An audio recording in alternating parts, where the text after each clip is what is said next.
Hey you, I'm Ali Amo, and this is the Lease on Life podcast.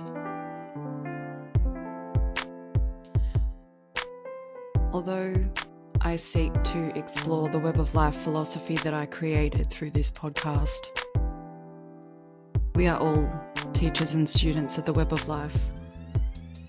However, in the last week, I've learned so much from death that I started to consider the life lessons that we take from losing people we love.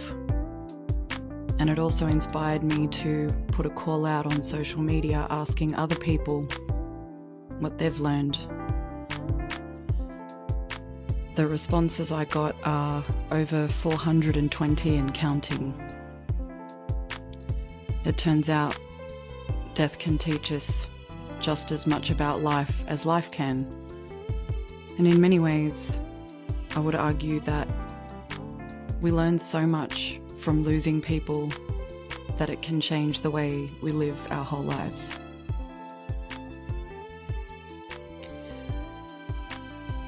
My life's been a whirlwind this past week, and last Friday I had the honour of being with someone on their deathbed. I also felt it was my duty to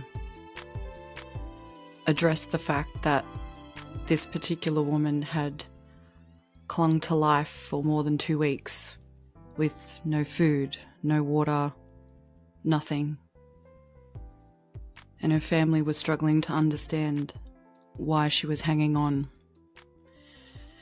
And it was very clear to me that the reason she wasn't ready to let go was because something was missing. I'd asked if there was any unfinished business, and when I was told that there wasn't, and everyone had given her permission to go, I reminded them that one of her children was missing. Years before this individual started declining, the decision was made to leave a family member out of the equation.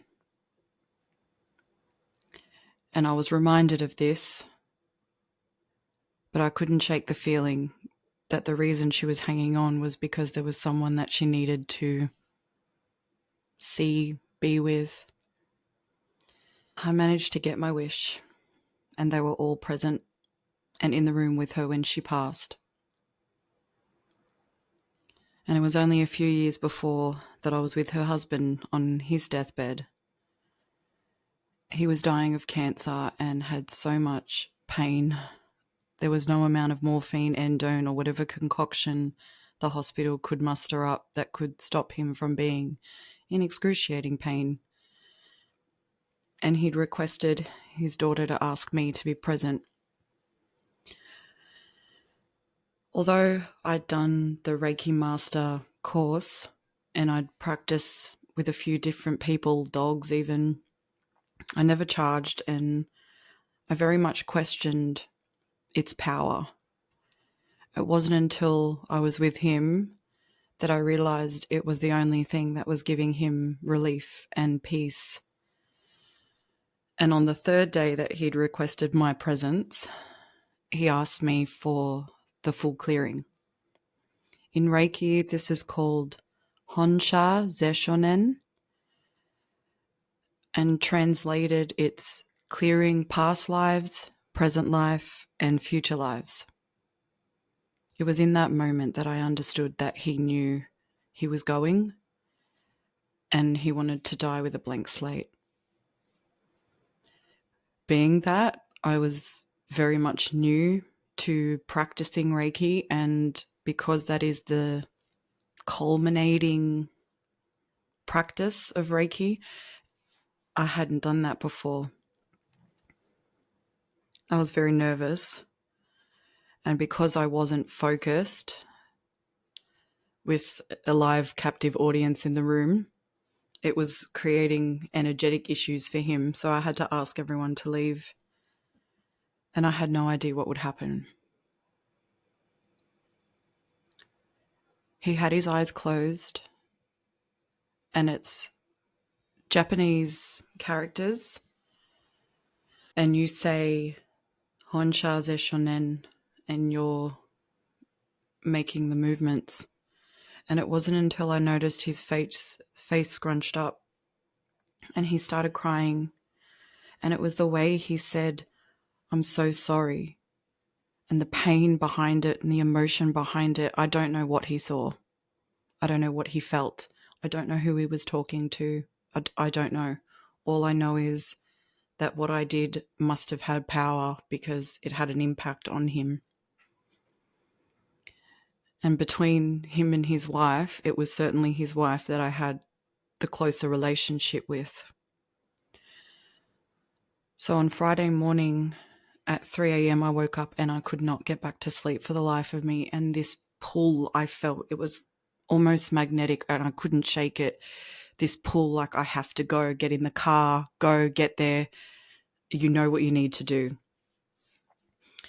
And I thought, even though this is not my biological family, and you know, those relationships you have with people where you might not be biologically related, but you're considered family, you consider them family. I still didn't think it was my place, being that they had this estranged sister also coming that day, and she was given the 24-hour time frame before she'd pass. I didn't know if it was the right thing to do. I waited till about 8 a.m. and I messaged the daughter that I'm very close with. We call ourselves sisters. And I said, I can't shake this feeling. I feel like I need to leave now and get there as soon as I can. And I need to do for your mum what I did for your dad. Tell me what to do because I don't know what to do. And she replied, Mum would have wanted you here. And I can tell you for a fact, I did not think twice. I grabbed things and I bolted into the car. It was over an hour away. I was not prepared at all. What I was wearing was what I wore. I didn't even get changed or bring a change of clothes, nothing. And I managed to make it there before the estranged sister arrived. And I noticed my hands went up in, I call it like I'm on fire, which is something that happens when there's someone present that needs healing. It's an automatic thing that happens in my body, and it comes out the palm of my hands. They feel like they're on fire.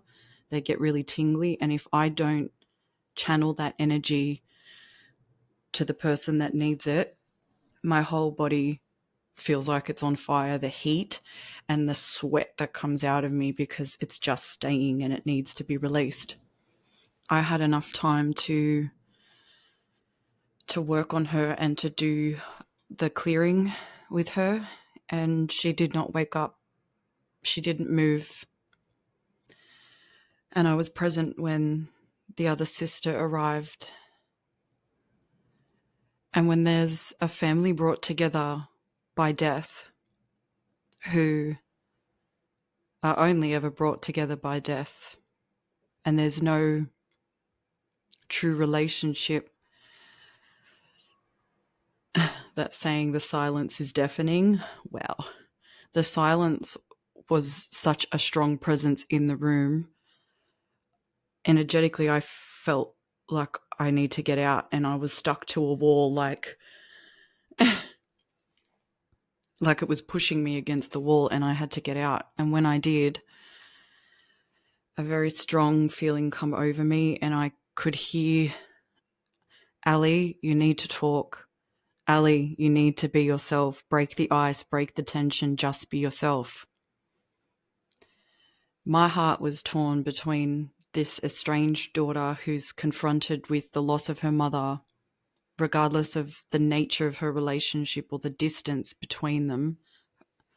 It is still her mother. It is still confronting, and also being in the presence of the rest of your family who you don't have relationships with. It's a lot. And my heart went out for her because there would have been things she wanted to say and do but couldn't. And she couldn't move. She couldn't speak. But I also felt a pull. The other side of me was torn because I know the rest of the family. I know there's a lot of history and there was a lot of pain. and frustration in that room. So I went back in and I did me. I spoke, I made jokes, I got everyone comfortable enough that conversations were taking place, and then I had to leave. And before I made my next appointment, she passed. And for the rest of that day and the next day, I did not feel sorrow or grief for the loss of her life. I felt peace and joy knowing that the family could come together. They could all be present for her last breath. No matter what comes of that situation, it allowed her to pass with peace. When I've put a question on Threads, I asked, have you ever been with someone on their deathbed? What did it teach you? And if you're watching on YouTube, you'll see 429 responses. And I commented underneath to start the conversation, and I said, I learned that people can hang on for weeks with nothing to sustain their life, no food, water, etc., other than their desire for a family member to be present and or address unfinished business before they let go. I'm not sure if you've ever had the experience of being with someone in their last days, hours, weeks, and what it showed you. I'm also unsure of what your beliefs about death are. Often we have our own ideas, or what we believe are our own ideas that have actually come from other people, other stories, religion, etc. But what I found the most interesting about the responses in this thread, and there were over 400 that I went through, no matter what you previously thought, when push comes to shove and you're there and you see and you feel and you hear, people change their minds. I'm going to share with you some of the strongest, most interesting responses I got. So the question was, what did you learn? That the tunnel is real, and even in the end, when they're not responsive, they hear you. I told my mum it was time to go, to not worry about my sister, that she'd been a great mum. She took 2 small breaths and she was gone. And 3, you can see the soul leave. I did. So I said, I agree, especially about the soul leaving the body. How did you discover the info you shared in the first sentence? I'm so curious. And she replied, she came back from being unconscious the day before she died and said, you're right, there is a tunnel. But I turned around and came right back because I was afraid of what would happen to Bethy. I told her I'd take care of Bethy, so that's how I knew. And someone commented underneath all of this saying, you can feel it too. Another response. My dearest uncle had all these people that I didn't know who instinctively put water to his lips, mopped his brow, and fed him what little they could. After his passing, I eulogized him and said that was the highest level of humanity that my dear Uncle Kevin inspired in everyone he met. That's what I learned. Another person said, my mum, I stayed with her for 3 nights before she passed in her hospice room with my sister. It taught me that life is fragile and also so simple. We don't take a thing with us when we die, so simplicity is key. And it makes you happier. Plus, it taught me that death is a very spiritual and sacred experience. It's not a bad thing. I felt my mum's spirit near me after she passed, and I knew I was not alone and still not alone. My mum's my guardian angel now. Another response. I was blessed to be at both my grandparents' bedside when they passed away. They raised me because my mum died of cancer when I was 6 years old. I am thankful I was there. It taught me that my time with them was precious, but I will see them again when I am in heaven. Also, it makes you look at life differently being mad at stupid stuff. Life is short. We are never promised tomorrow. Also, I'm glad they taught me about Jesus. I was there when they took my mother off all the machines keeping her alive after a surgery that went bad. I'm sad at all the history that was lost, the questions I never asked, how I didn't hug enough, and that I could never hug enough. All the hugs in the world, and it would never have been enough. Grief is eternal, it never goes away. We just learn to cope with it better. It's not externalized so much as time goes on. Another one. That the kindest thing you can do is give them permission to go. I cannot stand the thought of someone feeling responsible for me, hanging on for my benefit. No. If it's time, go. Please feel free to go. It was hard, but I did it from kindness. I did my goodbyes when it seemed like it was going to be soon for their benefit. This is not the time to be thinking of yourself.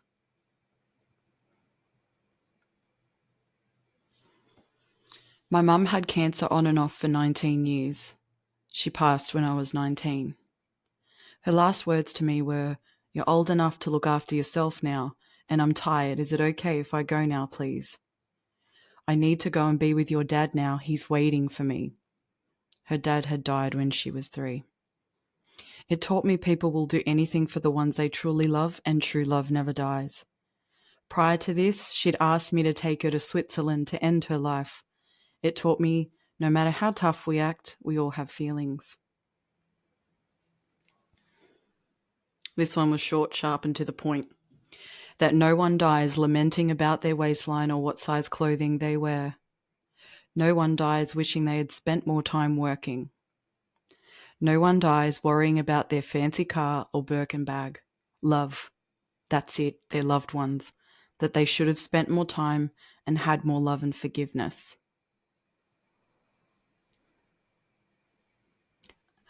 That there is life after death.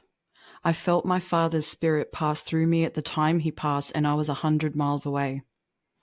He died quickly of a massive heart attack without warning. I miss him every day. I had so much to ask him about. He always told me when he died, "I'll be with good people." I believe that. I responded to this particular comment and I just said this, "You articulated it beautifully." The amount of space a soul takes up in a room is just as palpable as the void created when it leaves. The body is blood and bones. The soul is the person. When it departs, you know it, and it can be sacred. The most expensive thing in the world is time. Live as your authentic self. Material things are just that, material. Kiss, hug, and love when you can. I learnt that you can communicate in so many ways. My grandma had dementia and was only surviving because my aunt made sure she had a chocolate milk before bed. She held on for weeks like this.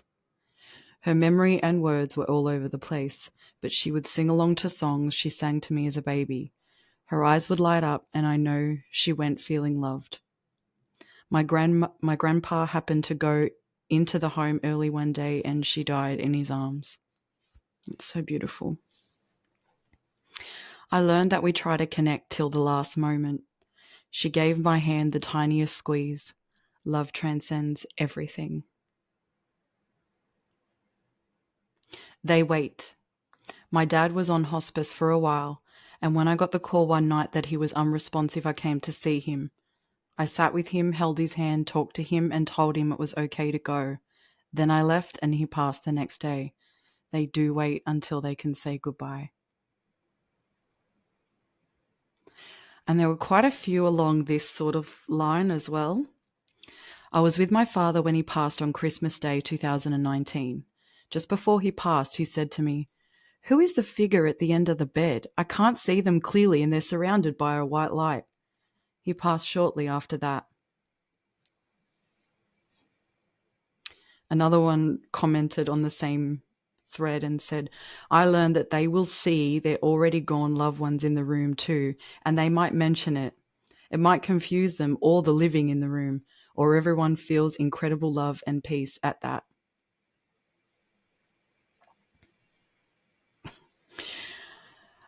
This person had experienced this twice with her sister and dad. Most recently, I was with my dad when he was on hospice, and it helped me gain perspective to focus on the people in my life who were the most important, my own family. He told me to take care of my kids and not let people who cause chaos in my life continue that cycle. And I think about those conversations every day. This one's interesting. My grandpa was dying and hospice was there.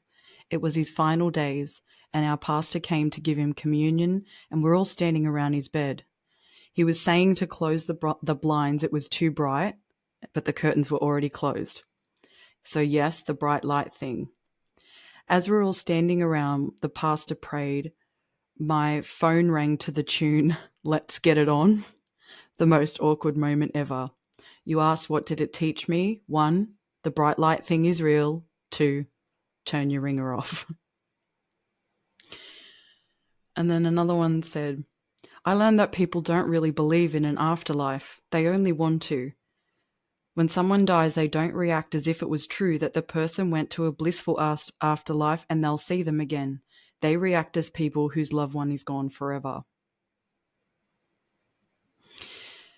Interestingly, when it comes to death, it can also bring out some of the ugly characteristics in people, or people just stop responding from the heart in a good way. This person said, I left my sister's deathbed after a few days to return home to care for my kids. She looked 90 at age 52, ravaged by cancer. She came to me on her way out of this life a few days later. She woke me by waving her hands in front of my face as I slept. I saw my beautiful sister smiling at me, and I knew she had passed into a better place than this. I got the official call from another sister shortly after. Oddly, her children, who were with her, have not spoken to me since, mad because she came to me. This one gave me chills when I read it. My grandfather died the same way, of lung cancer. I visited him a few weeks before he died. It was awful. I lived in another state. I woke up at 3 a.m. when I heard my grandfather call my name. I felt his presence at the end of my bed and sat straight up. Finally, I convinced myself I was crazy and went back to bed. My phone rang at 6 a.m. It was my mother saying my grandfather died at 3 a.m. I was never one to believe in such things, but that experience changed me. Death can teach us so much about life. It can challenge some of the beliefs that we've held on to. It can help people forgive and love and make amends. My partner's mother passed away suddenly on Monday, and she had a long battle with a terminal illness. Even when you believe you're prepared and have accepted the fact that this was going to come, it's still a shock when it happens.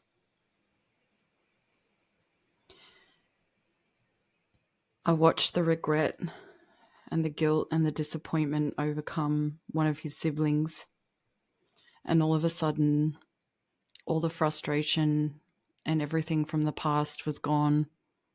The forgiveness and the regret and the sorrow.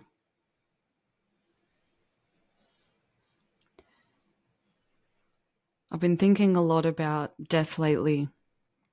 In the last 2 weeks, on Monday, that was the fifth person. I don't look at it the same way anymore. And the tears that I shed for the 2 losses that I've been through in the past week wasn't sadness for them. It was sadness for those close to them who were grieving and mourning and the pain that they were in. I know I very much believe that death is not something that should be feared, and that people reunite with their loved ones. What is it that you believe? The lessons that you learned from losing the people around you, people that you love, or if you've had the honor or the experience of being with someone on their deathbed, the memory might stay with you, but did the lessons? I'd love to hear from you, either in the comments or you can direct message me on social media. Do you think death is the end? Thanks for being here with me for this ep. New ones will come out to you every other Thursday. I hope I haven't left you on a downer. And I hope that you think of the people that you've lost, because if the last few episodes where I was talking to people with those spiritual gifts, if they've taught me anything, it's that you thinking of them gets back to them wherever they are, whatever form they're in, and they try to imprint with you to be recognized by someone as soon as possible. I even had in one ep a bird that I had when I was a child that I'd thought of 2 days before. I saw a video on TikTok of the same kind of bird and it made me think of Jacko. 2 days later, I was having a podcast episode recorded with someone who out of nowhere just said, "Did you have a bird?" And she said to me that she'd been seeing this blurry thing on my shoulder but wasn't drawing her focus to it until I asked her, "Are you getting bothered by anything or anyone?" She goes, "But now that I've brought it into focus, I can see." And I realized, wow, even just a quick fleeting thought of anything that you've lost, they are aware and they make it known to you that they are aware. I send you all my love and I'll talk to you soon. Take it easy, beautiful people.